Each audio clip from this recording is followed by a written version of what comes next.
Então esse aqui, gente, é o mapa da lunação, tá vendo aqui, ó?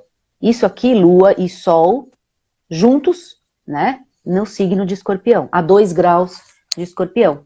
É onde aconteceu esse eclipse, né? Outra forma legal da gente entender como a gente lida com essa energia é saber o que a gente tem a 2 graus de Escorpião. Então você, né, que tá vendo aqui, se você conhece seu mapa, vai lá nos 2 graus de Escorpião, porque é aí que aconteceu esse eclipse. E ele tem um tempo de duração. O eclipse não é uma coisa que acabou a lua nova, aí acabou o eclipse. Não, ele dura 6 meses, ele tem um tempo de duração, não é? E é sempre uma sequência. A gente teve um agora, 25, e vai ter outro dia 8 de novembro.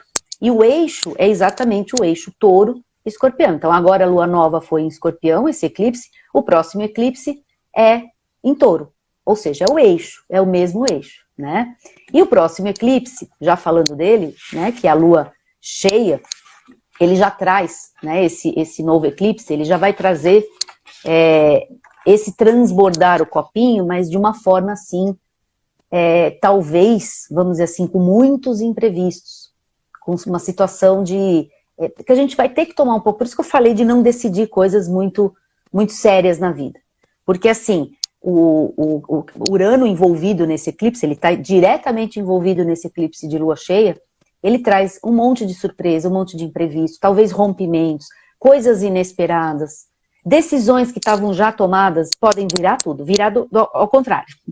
Então nada é muito certo, né? A ideia é que há, por exemplo, um tipo de uma instabilidade, a sensação de instabilidade também fica grande, né? Então é importante a gente entender como que nós vamos lidar com esse momento de muita incerteza, ou esse momento que as tensões começam a aumentar, né? Então nada parece muito certo, e tudo que ficar muito certo pode virar, pode dar aquela virada, né? E viradas é o tema de Urano, viradas é o tema exatamente desse planeta que está no próximo eclipse, envolvido diretamente, aliás ele vai estar em conjunção com a Lua em touro, com essa Lua cheia em touro.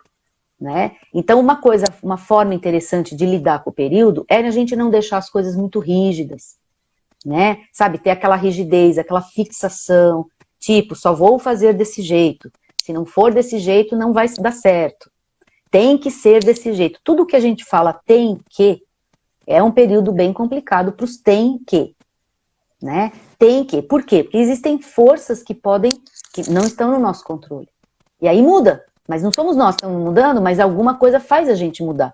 E agora?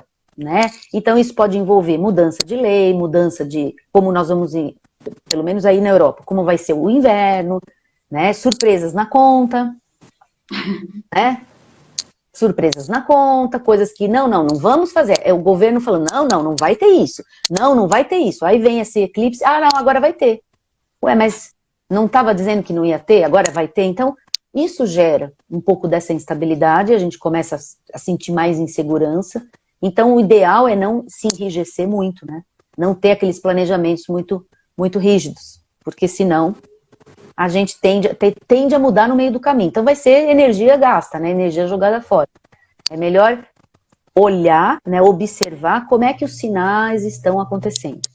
Então, para eu dar um panorama um pouquinho desse mapa de lunação, ou seja, o mapa do eclipse, a gente tem realmente a força de transformação envolvido nele. Então a quadratura com Plutão nesse eclipse, agora que a gente teve, ele imperou nesse eclipse, não é? Então a gente está, de fato, com uma energia boa de planejamento, a lua nova é bem potente para essa questão do planejamento. Uma coisa legal também é que esse planejamento ele pode ser de médio e longo prazo, ele pode virar uma coisa para o ano que vem. É tão forte esse eclipse em Escorpião com a quadratura Plutão envolvida nele, no mapa, que a gente pode ter uma visão melhor lá da frente, lá do futuro, né? E de fato transformar as estratégias, as coisas que não estão funcionando, jogar fora, eliminar. Mesmo, sabe aquela coisa de passar a espada? Passar a espada, porque temos Marte bem posicionado nesse eclipse. E se Marte está bem posicionado, as iniciativas são mais assertivas, mas elas tendem a ser mais radical. Então, o que não está favorável? Não está favorável para aquela coisa de enrolação. Sabe, aquilo que a gente fica pensando e vai e analisa. Não é energia para isso. É energia para, ó, tomei a decisão, agora eu faço. Tomei uma decisão, agora eu faço. Um pouquinho por dia, mas sempre. E tomando decisões e fazendo. Ah, mas não deu tão certo, corrige. Ah, mas corrige. Mas essa história de segurar o movimento, porque eu estou pensando no melhor momento, é mais complicado. E eu falo assim, coisas de curto prazo. Decisões de curto prazo. Aquelas decisões de longo prazo, aquelas é melhor passar dia 15 de novembro. Né? Então, separar, casar, fechar a empresa, abrir. Essas decisões são as decisões um pouquinho que precisam mesmo pensar um pouco mais. Não é um momento bom até 15 de novembro para fazer isso. E o eclipse de lua cheia, então aí vamos lá para o dia 8, né?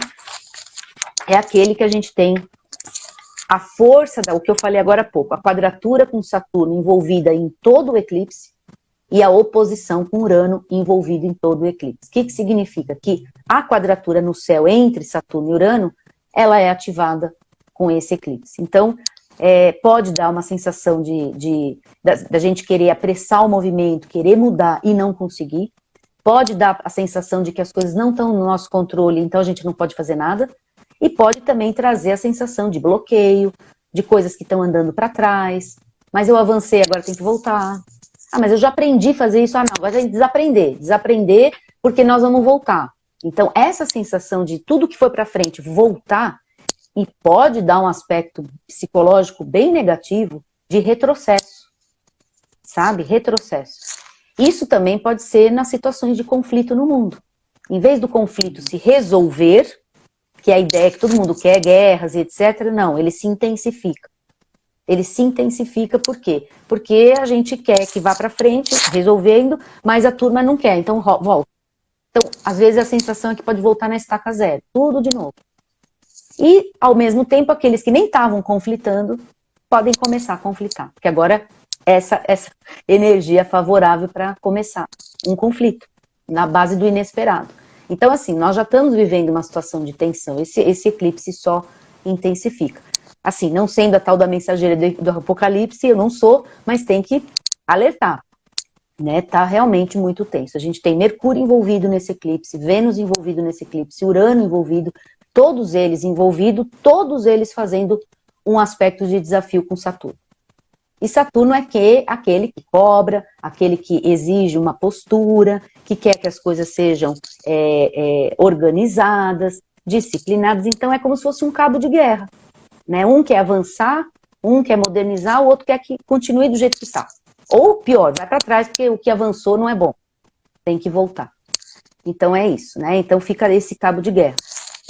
Se a gente conseguir passar esse período que fica essa coisa mais bloqueada, a nossa tendência é o avanço mesmo. A nossa tendência é ir de acordo com essa lua em touro. É uma lua cheia em touro. É um eclipse, mas está em touro. E lua em touro é uma lua de prosperidade. Então, se a gente se esforçar para buscar esse progresso, vamos dizer assim, essas soluções mais alternativas, se a gente abraçar um pouquinho o novo, né, entender que pode ter uma terceira via de situações, pode não ser uma, duas, mas é uma terceira maneira de pensar, uma solução criativa para aquilo que não está vindo a solução. Se a gente for pelo caminho uraniano, a tendência é a gente encontrar um caminho mais fácil do que ficar nessa coisa de não quero resistência, né? Resistência total, não é? Então isso é mais complicado, mas é o nosso cenário, ou seja, haja ânimos, né? Então controle a gente tem que tomar um pouco de cuidado, porque a gente controla e arrebenta, estica o elástico, arrebenta ele, né? Então, para não arrebentar de uma vez, a gente tem que estica um pouquinho, volta, entendeu? Trabalha mais ioiô, trabalha mais a resiliência, porque tudo que for meio a ferro e fogo, a tendência é quebrar. A energia a ferro e fogo aqui, a gente vai perder, vai quebrar, vai romper. Então, o que puder ser trabalhar a resiliência, a gente trabalha a resiliência até esse cenário melhorar um pouco, a partir do dia 15 de novembro. Já dá uma boa suavizada. Por quê? Porque muda um pouco os aspectos do céu. A gente já começa a ter trígonos, sextil, energias bem positivas e energias que conciliam.